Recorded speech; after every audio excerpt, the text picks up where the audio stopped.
And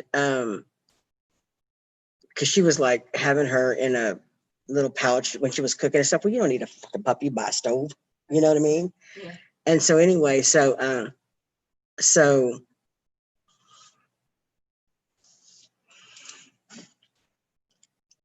I had to keep Nina Bell on a leash because not that I don't think she would attack the puppy. She's just so big. It's going to sign us out, Judge, after 60 minutes of not being on there. So we're just going to have to come over time and coming back. Oops, okay. Who's this on here? Who's this one going to be? Or who's, is it Mark? It should be on Margist first.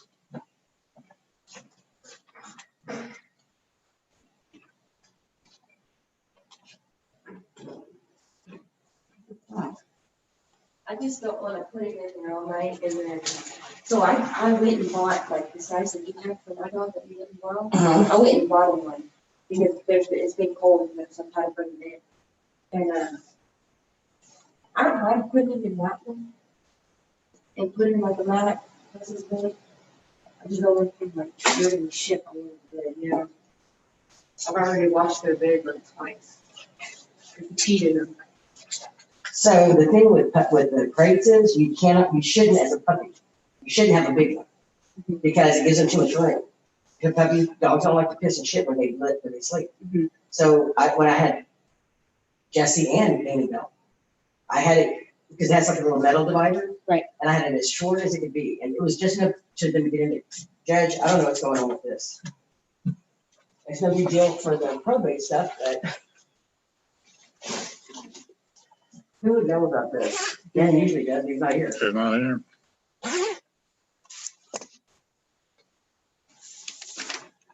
Jerry's here. Maybe we can. We can get some batteries from downstairs.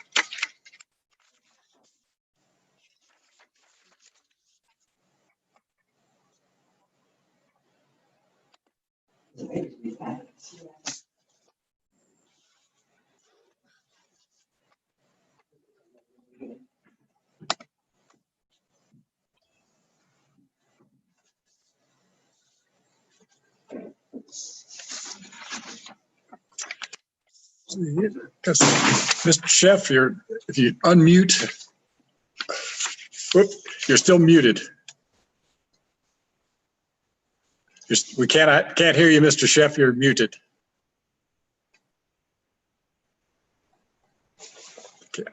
Can't hear anything. Who has battery screens? I don't know get them. The auditor, but I don't know if that's it.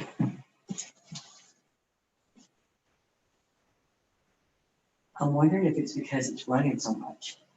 And it's getting too hot. Maybe? Yeah. Like seriously. I don't know. If that's the case, then we have to make sure we turn it off, I guess. Yeah, because usually a green light or it pings or something. Yeah, if you don't mind that double A. But that's kind of what I'm thinking it is. Which once they get the other, the people need to be. I can't hear Mr. Chef. Write your phone number down. I'm going to call you. Is it 3198? I'm talking to him. I'm sorry.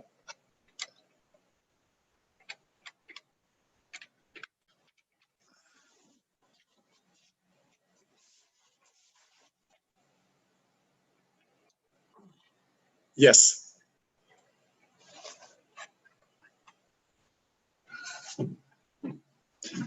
There's a thing here. Just it says ask to unmute. So I've clicked on the ask to unmute. There you go. Okay, I'm going to hang up. Oh. So now I know we have you later on the BB. So Yes, and I have our witness here. okay, I mean, I see Ms. Potter is here, but if your BB person is, here comes Adrian. But if they're ready, we could just go ahead and do it.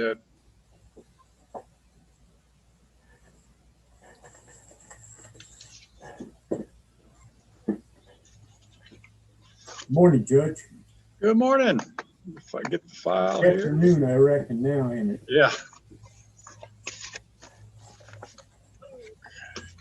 All right, so Miss Vincent, I'm going to do probate for Mr. Sheff real quick.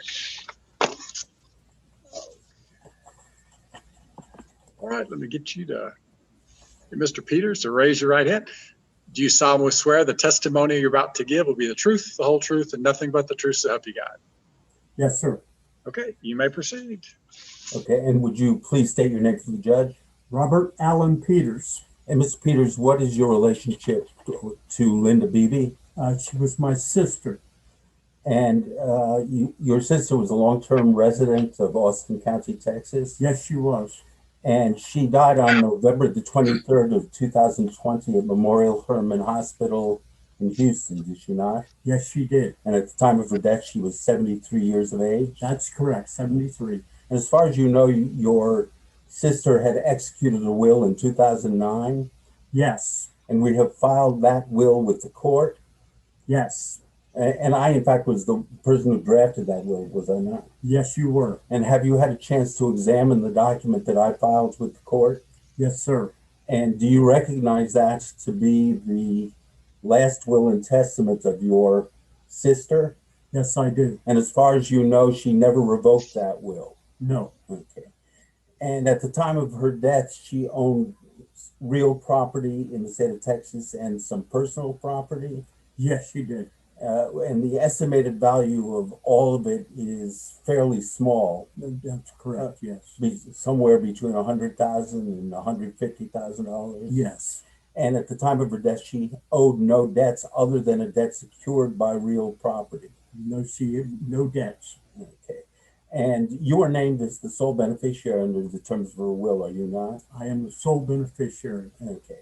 And you are asking the court to admit the will as a muniment of title only?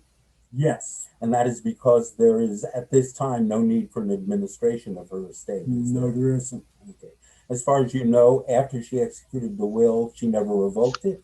No, she didn't. She was not divorced or remarried after the time that she executed the will? No, she wasn't. And she had no children either by birth or adoption after that time? No, she didn't. She never collected Medicaid in any form? No, And as far as you know, the will does not name the state of Texas, any agency of the state of Texas, or any charitable organization as a beneficiary. no, it does not. And so you're asking the court to admit the will as a muniment of title only, and since you are the sole heir, to waive all post-entry requirements under the estates code, such as the appointment of an appraiser or the necessity to file an affidavit of fulfillment of terms. Yes, I am. I have nothing further, Your Honor. All right, well then, based on your testimony, I admit the will as a muniment of title. So I'll sign this, and then I'll sign the order, and then I guess, Mr. Sheff, will you get the affidavit up here? I'll do that, Your Honor. Okay. All right, Thank you, Your Honor. great, thank you. Have a good one. Bye-bye. If you'd like to go home, I'll reach you. Do what? I'll call you. Okay, give me a call. Report right out. You can't go out. Okay, then, Miss Vincent. Hello, Judge. Hello. Let me mute him. Okay, and I can tell you, we have some technical issues with our projector here. So are you going to need testimony on either one of these cases? I do, Your Honor. I have, I'm sorry. Are you going to need a record on any of these? Well, it probably would be good if we had a record since we have minor children involved. Okay. All right, we're trying to get our extensive AV system working up here, so. Okay. Is that's the guardianship on the estate of Joseph Margist? Would you need a record on that? That's where we have the minor children, Your Honor. Okay. And just kind of my thinking was, if we could do the the estate of Joseph Margist first. Okay, I have two witnesses and then the applicant. And then Mr. Sheff is on that case as the ad litem, and he has a motion that he filed. So if we could take care of all of that first and then handle the guardianship. okay.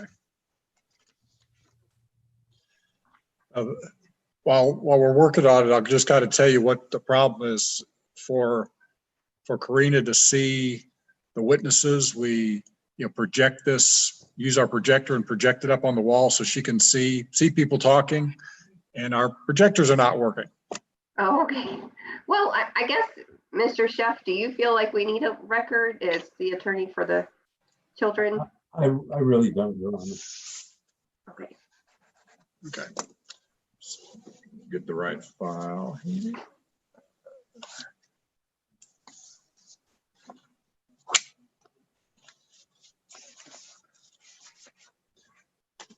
If it kicks in here during the middle, I'll let you know. Okay, and then Ms. Vincent, I have the order that was e-filed. And I had e-filed a proposed judgment declaring heirship, which Mr. Sheff has signed off on. And then I filed a proposed order granting letters, but that order is subject to debate by Mr. Sheff's motion. Okay. Do we want to just, I guess, talk about what's the issue? And then this is the order we're talking about? Yes. Yes, Okay. Your Honor. So I guess, Mr. Sheff, what's the issue on the order? Your Honor, I represent unknown and disabled heirs. And in this case, we have two minor children who are each, I believe, entitled to 1/4 of the estate. And shortly after the time of Mr. Margist's passing, their father executed essentially a disclaimer and a consent to the appointment of an independent executor for the estate, or administrator for the estate. And I've filed a motion to invalidate the disclaimer on the basis of hearing of court decisions that are fairly clear that a natural parent really does not have the right to act as the guardian of the estate of minor children without being appointed as a guardian for the child, for the estate of the children. So to the extent that the kids' property rights are involved, I think I'm on fairly solid ground in saying that unless the court, following hearing, gives prior approval to a disclaimer that a parent lacks the standing or the capacity to waive property or inheritance rights on behalf of minor children, and I cite to certain Texas law. The leading case is actually out of Tyler, but it cites to a Houston case in which the court clearly holds that disclaimers executed on behalf were nullities because they're not executed by a guardian of the estate. And without prior court approval, a natural parent, although he has certain rights over a child, does not have the right to disclaim property. And Ms. Vincent? I do have Mr. Dyers here in the room with me, and I just would like him to say a few words. I guess just before we hear from that, just, legally, what's your response about whether or not a parent is able to waive the property rights for a minor child? I don't think we have any case law, Your Honor, that goes against what Mr. Sheff has found. I mean, I think that legally, the parent doesn't have that right to waive the interest. I think they should, but I agree for what that's worth. Okay. All right. Well, do you want to put on? Yeah. I think the other issue with the motion that we had discussed was the independent versus dependent administration. And Mr. Sheff, are you wanting to ask for dependent or? But, you know, Your Honor, it appears to me, based on my reading of these cases, that the courts are concerned with giving up property rights of children. And so I think that a biological parent, I don't think that these cases extend so far as to prohibit him from agreeing on behalf of his minor children to the appointment of someone who would expedite administration of the estate. So I don't in principle have any objection to that portion of Ms. Vincent's motion that seeks the appointment of an independent administrator. All right, so if there's no objection then to an independent administration, do you want to put on some testimony, Ms. Vincent? Or Yeah, well, let me ask the witness, would you like to say anything to the judge about your disclaimer or waiver of the children's interest? Well, I mean, it's real simple. Or do you want to, here, come so the judge can see you.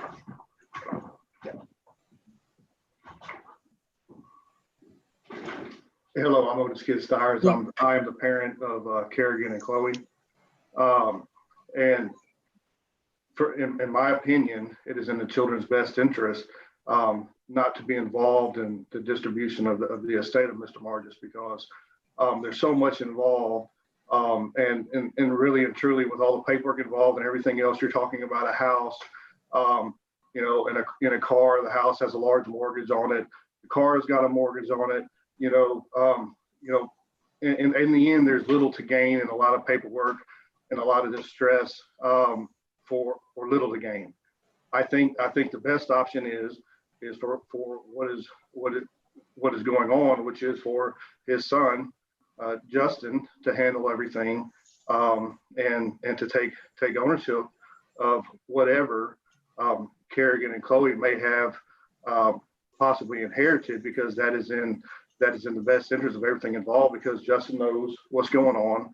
Justin is competent and can handle all of the legal issues that need to be put forward. That's my opinion. all right, that's Mr. Sheff. Did you have anything you wanted to ask? No, Your Honor. I mean, I think unfortunately it's purely a matter of law, as a matter of law, that Mr. Sire simply, he doesn't have the right under Texas law to file a disclaimer on behalf of his children unless the court has given prior approval or appointed him as a guardian of the estate of the children. It's fairly clear that the courts don't want that. Now, I have no objection to the appointments of the independent administrator for the estates, and the children clearly can't take the property. They would have to either come into the court or be deposited into some kind of trust on their behalf. But Texas law simply doesn't recognize the right of a parent to do that, even though, as Ms. Vincent says, it should. Okay. All right. So I guess, Ms. Vincent, what is, I heard Mr. Steyer say there's a house and a car, and basically what's involved in the estate. He has correct. There's a house with a mortgage and a car with a lien.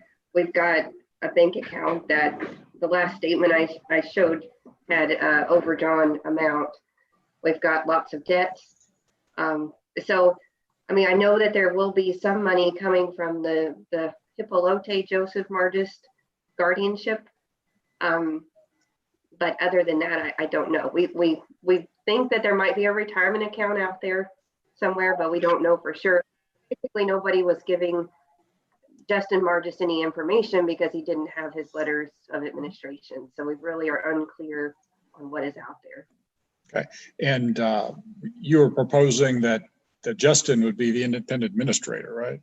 I am, yes. Yeah. So I guess what's the, and I realize what Mr. Stiers is, saying just about paperwork and the headaches, but I guess is there a problem if, Justin is the independent administrator, and again, his job is to gather the estate, gather the assets, pay off the debts, and then at the end, there'll be an inventory where we'll see what's left, and then at that point, the children get their share put in either a trust or if it's cash and just in the registry of the court. Yes, we can do that, Your Honor. I think, once we determine how much is actually coming to them, then we can make that decision of whether a trust is more suitable or whether the registry of the court or what is needed. Okay. All right. So hold on a second. So do we have any update? He's thinking it really is overheated. And It's just gonna have to take time to cool off. Okay. Can you hold on one second? Sure. Ted? Sure. He's gonna have court calls, he's gonna have title, and all that stuff. They, You know what I'm saying? I really don't think, I understand.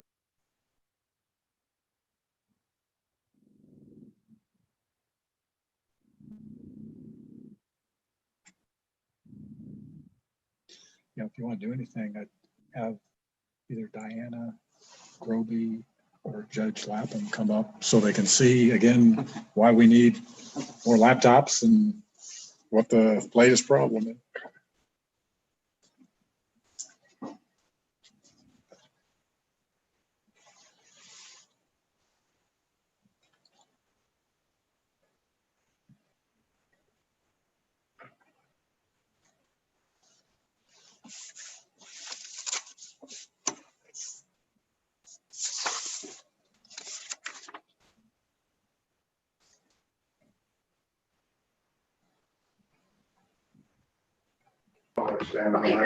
I'm sorry, Your Honor, we're back. Okay. Would you like me to go through the proof of death and the statement?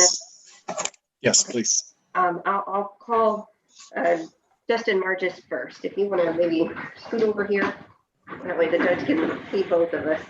Oh, sorry. And get you to raise your right hand. And do you solemnly swear the testimony you're about to give will be the truth, the whole truth, and nothing but the truth, so help you God? I do. All right, you may proceed. Can you please state your name? Justin Kent Margist. And is it true that your father passed away on September 21st, 2020 at Sealy, Austin County, Texas at the age of 61? Yes. Is it true that his jurisdiction and venue was here in this county, Austin County, Texas, because he had a fixed place of residence in this county on his date of death? Yes. And at the time of his death, he was not married. Is that correct? He was not married. And he was previously married to Vicky Jo Ignashik in 2000, or previously married to her, but divorced from her in 2004. Is that correct? Yes. And he was previously married to Nora Rochelle Newman, but divorced from her in 2013. Is that correct? Yes. And he had two children, you and Megan Margist Stiers. Is that correct? Yes. And she passed away on March 15th, 2020. Is that correct? Yes. And her children are Chloe and Kerrigan Stiers. Is that correct? Yes. And a necessity exists for the administration of this estate because we have debts that need to be paid and we need to gather the rest of the assets, correct? Yes. And you are entitled to the letters and you're not disqualified by law from accepting the letters of administration. Is that correct? Right. Right. That's all I have for this witness, Your Honor. Mr. Sheff? Good afternoon, Mr. Monkey. Just a couple of questions. As far as you know, was there a will involved in? We suspect there may be one. We don't have access to anything at this moment. Nobody will talk to us, no banks, no account holders. As far as even getting into a laptop or a computer that's not ours, that's all stuff that's going to have to be done when some kind of way, and we've got to get the process started. So I'm not denying that there is one that we know of. Okay. Do you have any reason to suspect that there in fact was a will? I mean, logical people generally make wills, just we don't have the access we don't have access to any of the information. Okay. So if there is one somewhere, then we find it and we'll go through the proper procedures and go from there. Okay. But you're not saying that you had a specific conversation or information from your father that No. the will existed? Okay. I have nothing further. Okay, Ms. Vincent, anything else? And you've looked everywhere that possibly there could be a will and you just haven't found one. We've gone through all the stuff in the house, and nothing in the filing cabinets, but that's not to say that we won't discover a file or something in a computer down the road or something that can be of use to this estate. And then But at the moment, we just don't have access to any of that information. if you did find one, then you would turn it over. Correct. Okay. Nothing further. Okay, all right, then, Ms. Vincent, any- Yes, if I could call Verbene Potter. okay, And yeah, I Miss see. Potter, She's there, so we'll see if we can get her back. Whoop, okay. that doesn't look like Ms. Potter. No.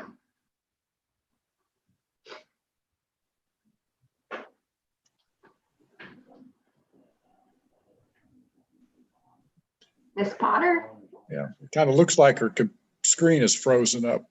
Well, maybe I'll call our other witness while we Okay. wait for Kenny, is it Speckmeyer? Okay, if you want to come over here. Kenny won't let you.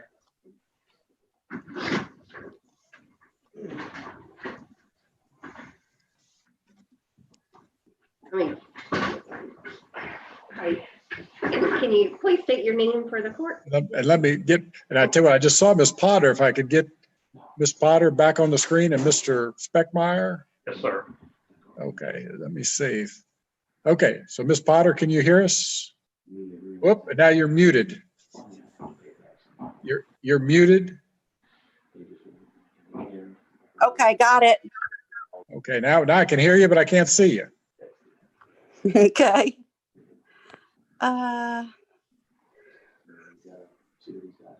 Well, I don't know what to do now. Hold on a second. John, Okay. can you help me again?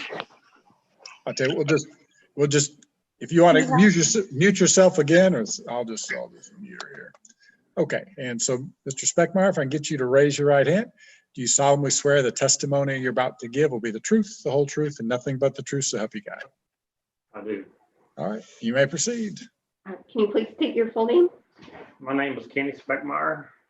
And how did you know Joseph Kent Margist? We've known him all our life too when he was married to Vicky Joe Agnostic. And is it true that he passed away in Sealy, Austin County, Texas on September 21st, 2020? Yes. And he had a fixed place of residence in Sealy, Austin County, Texas. Yes. And to your knowledge, he died without a will, or you don't know of him to have a will, correct? And he was previously married to Vicky Joe Agnostic and Nora Rochelle Newman, but then he divorced both of them, correct? And he had two children, Justin Margist and Megan Margist Stiers, is that correct? Correct. And Megan had two children, Chloe and Kerrigan Stiers, correct? And at the time of Mr. Margist's death, he was not married, is that correct? And he owned real and personal property in Austin County, Texas, is that correct? And you are not related to Joseph Kent Margist, and you are not interested in the estate, correct? Right, I'll pass the witness. All right, Mr. Chef. I have no questions. Okay. All right. Thank you, Mr. Speckmeyer. Thank you. Yes, sir. All right, now we'll see if we can get Ms. Potter back.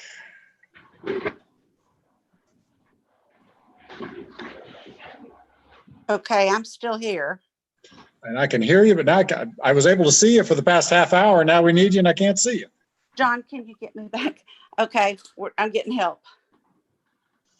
Videos. It just says my video has stopped. Okay, now I see. Whoop. Well, I saw you for a second. There you go. All right. And then, Okay. okay. get you to raise your right hand. We're going to move fast here. So Yes, do you sir. solemnly swear the testimony you're about to give will be the truth, the whole truth, and nothing but the truth, so help you God? Yes, sir. Okay, you may proceed. Would you please state your name? Verbene Potter. And did you hear all the questions that I asked to the previous witness? Yes, sir. Yes, ma'am. I'm sorry. Okay. And if I were to ask you the same thing, would your answers be the same? Yes, ma'am. All right. And you are not related to Joseph Kent Margist, and you're not interested in this estate. Is that correct? I'm not, no, none of those. Okay. I'll pass the witness. Thank All you. right, no Mr. question. Chef, I have no questions? question. Okay, Thank you. all right, then, all right, so I think Ms. Potter, we're done with her, aren't we? Thank you so much. Okay, so you You, can go back to whatever your affairs were. Thank you. All right, so then Ms. Vincic, anything else? That's all I have, Your Honor. And do we have any ballpark idea of the value of the estate? You don't need to be filmed. Because of the amount of debts, I really don't know. I mean, like I said, the house was mortgaged, the car was mortgaged. Do we know how much equity is maybe in the house? I know he owes 110,000 on it. Okay. I have no idea what the value of the house is. Okay. I mean, I'm thinking the cash assets are going to be probably, I would be surprised if it's $5,000. You know, maybe 10,000 at the most for the estate if we had, I mean, if we had some equity in the home and then if we had some cash assets. Okay, well, I'm just thinking about the bond amount now. So with, I guess once it's Mr. Margist and the two girls are the heirs now, do we just want to have a, you know, like, do we want to just do $100 cash bond or $100 bond just to something to fill in the blank and then let him see what he can do? That sounds acceptable. Get That the ball rolling. That would be fine, Your Honor. Okay, so then I order that Justin Margist will be the independent administrator of the estate and set the $100 bond.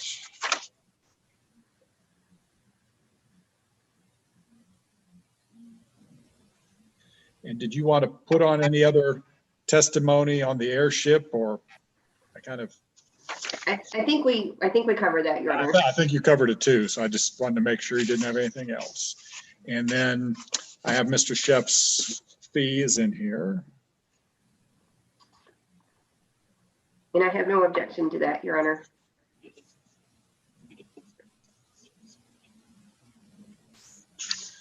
Okay, so then do we want to go on with the guardianship? Yes, and I don't know if we need Mr. Sheff for that.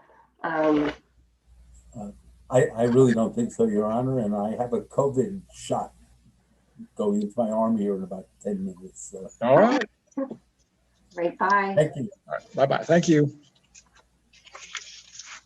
Judge, on the guardianship, we had filed the account for final settlement based off of information that I had in my file from Joseph Kent Margist prior to his death. He had given me a lot of the information. I just had a few holes in there, so I filed that accounting. I did have waivers signed off by Davlin Jackson, the two heirs of the Hippolote Joseph Margist estate would be Davlin Jackson and the estate of Joseph Kent Margist. And I have, you know, the same witnesses here that could put on that testimony. So I had Davlin sign a waiver on the accounting, and then Justin today, after he's been appointed, I thought he could waive that as well. And then we would just ask for all of the funds to be paid to the registry of the court. And then after they come to the registry, we can file a small estate affidavit, I'm assuming, in order to disperse the funds. I think that's the best way to do it. So can I call Justin Margist again? Yes, you may.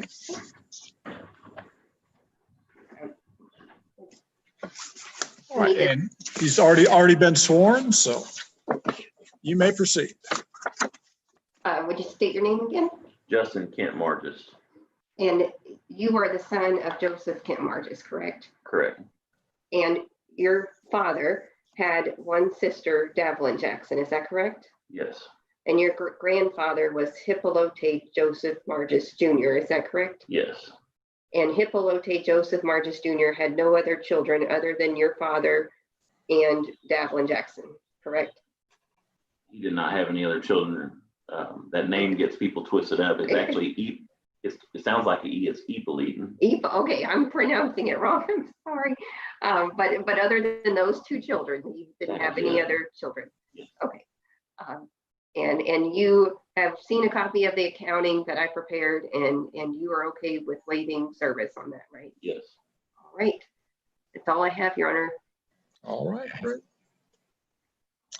Then I'll approve that, approve the final settlement. And then after you get any funds, you can see about putting that in the registry. When I'm looking at the order, does the order talk about? Yeah, it does. It talks about being the registry. So that should cover that. All right. You've got anything else? Do I need to go by the courthouse and pay that? Right. Yes, and we'll talk about that in a second.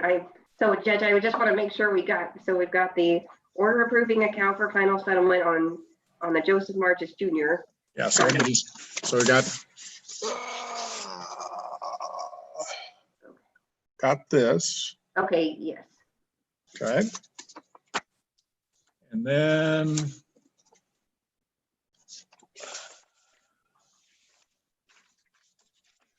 order Okay, yes. administration and judgment of heirship. Yes, that sounds good. All right, so I got those all signed. Okay, thank you so much. All right, thank you. Okay, bye-bye. I was videotaping it in case they didn't come up here to see it. They could see it.